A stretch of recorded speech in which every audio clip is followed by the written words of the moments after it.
आज माझ्या सावलीला मी विचारलं, का चालतेस तू माझ्यासोबत?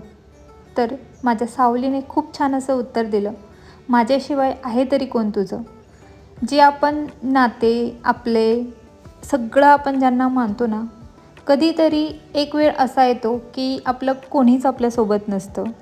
आपले आईवडील सोडले तर ह्या जगात आपले कोणीच नाही आहे. हे सगळ्यांनी एक मनात गाठ बांधून ठेवावी. कारण ती एक अशी जागा असते ना, तिथे सर्व गुन्हे माफ असतात.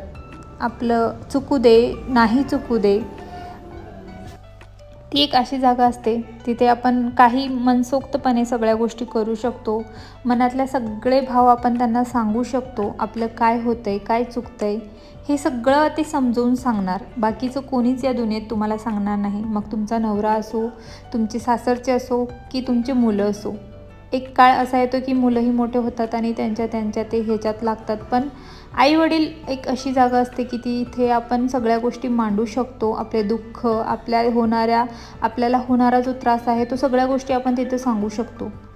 तुम्ही म्हणणार की आज हे सगळं मी का सांगते? तर आज असंच वाटलं, सहज सगळ्यांसोबत शेअर करावं वाटलं. व्हिडिओ दुसरा काही शूट केला नाही मी इथं बघू शकता तुम्ही, साड्या वगैरे आलेल्या आहेत, त्यांना पिको फॉल करत बसलेले.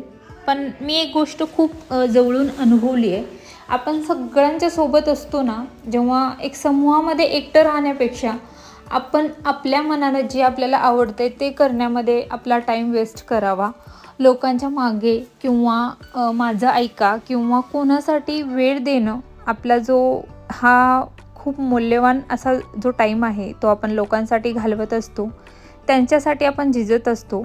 पण कुठेतरी आपण स्वतःला विसरून जातो. हे मात्र कधीच विसरू नका. कारण एक गोष्ट अशी अनुभवली आहे की आपण कोणाला कितीही जवळचं मानलं किंवा कोणाला कितीही प्रेम देण्याचा प्रयत्न केला, तर शेवटी आपण प्रत्येक ठिकाणी कमीच पडतो, असं माझं वैयक्तिक अनुभव आहे.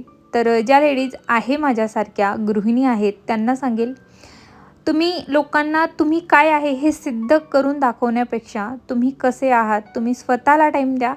तुमच्या सेल्फ डेव्हलपमेंटकडे किंवा तुम्हाला जे छंद आवडतात त्याच्याकडे लक्ष द्या. किंवा जर तुम्हाला ह्याच्यातल्या गोष्टी काहीच जमत नसेल ना, कोणाला बडबड करण्यापेक्षा, कोणाला आपले मतं मांडून देण्यापेक्षा आपण एकांत बसलेलो बरं असतं. कारण काही प्रश्नांची उत्तरे आपल्याला लोक देत नाही, कोणीच देणार नाही. आपण स्वतः आपल्या मनाला जेव्हा स्थिर करतो किंवा आपल्याला कितीही त्रास होतोय, आपल्याला काय होतंय, आपल्या मनात काय गोंधळ चालला आहे, हे लोकांना सांगण्यापेक्षा आपण निवांत जर बसलो ना, तर याचे उत्तर मात्र आपलं मनच आपल्याला देतो. आपण कुठं चुकलोय, आपलं काय होतंय, हे आपलं स्वतःचं मन जेवढं आपल्याला सांगू शकतं ना, इतर लोक नाही सांगू शकणार. आपण आपले जे काम आहे ना, आपण करत करत छान असे जे सॉन्ग तुम्हाला आवडतात किंवा एखादं भक्तिमय एखादं काहीतरी लावून तुम्ही जर तुमचे काम करत असाल ना, तर खरंच तुम्ही ग्रेट आहात मी मानेल. कारण लोकांना काही गोष्टी सांगून देण्यापेक्षा आपण स्वतः निवांत राहिलेलं खूप चांगलं असतं. आणि मेन गोष्ट म्हणजे आपल्या लाईफमध्ये कशीही सिच्युएशन आली तर त्याला हँडल करणं आपल्याला जमलं पाहिजे. मग ते कोणता त्रास असो, एखादी प्रॉब्लेम असो, एखाद्या आरोग्याविषयी काहीतरी असो किंवा काहीतरी आलेली आपल्या आयुष्यात मोठी अडचण असो, काही असलं ना, तर आपण स्वतः खंबीर असलो ना, लोकांवर कधी अवलंबून राहू नका. खरं तर लेडीजला म्हणेल की मी कोणावर अवलंबून राहण्याचा प्रयत्न सोडून द्या. स्वतःसाठी काहीतरी करा.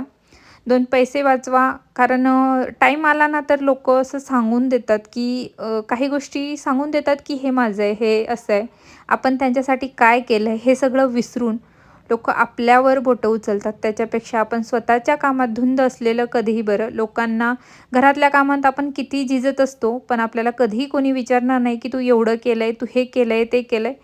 त्याला कामच काय? सगळे म्हणतात की घरात काम तरी काय असतात? पण घरातले कामं जर मोजायला गेले ना, तर तुम्हाला टाईम पुरणार नाही की एवढा कामं असतात आपल्याला घरात. नाही जरी असलं की एखादी गृहिणी ते करून काढणार की हे आज धुवायचं आहे, हे इकडचा कप्पा आज क्लीन करायचा आहे, हे करायचं आहे, ते करायचं आहे. आपल्याला निवांतपणा असा कधी नसतोच. पण स्त्रियांनो, खरंच तुम्ही स्वतःसाठी टाईम द्या. आणि जेव्हा तुम्हाला खूप सारे प्रश्न, खूप सारा गोंधळ जेव्हा तुमच्या मनात असतो ना, निवांत बसा. आणि काममध्ये बेस्ट ऑप्शन आहे आपले दुःख विसरण्यासाठी किंवा काहीही करण्यासाठी. जेव्हा तुम्ही काम करता काहीतरी, तर तुम्ही सगळं विसरून जाल आणि जे आपलं काही आहे ते आपण विसरून नव्या जोमाने नवी सुरुवात करू. आणि आजच्या व्हिडिओमध्ये एवढं काय विशेष नव्हतं, पण मी माझं काम करते असंच मोबाईल लावून दिलं. मी वेगळा व्हिडिओ बनवणार होते, पण म्हटलं काही गोष्टी मला ज्या अनुभवात आल्या त्या मी तुमच्यासोबत शेअर करण्याचा प्रयत्न करत आहे. जर आजचा व्हिडिओ हा तुम्हाला आवडला असेल तर नक्की लाईक, शेअर अँड सबस्क्राईब करा माझ्या चॅनलला. आणि एक लक्षात ठेवा, तुमच्या स्वतःशिवाय तुमचं कोणीच नाही या जगात. ही गोष्ट म्हणजे तुमच्या मनात गाठ बांधून ठेवा. परत भेटूया आपण एका नवीन व्हिडिओमध्ये. तोपर्यंत धन्यवाद.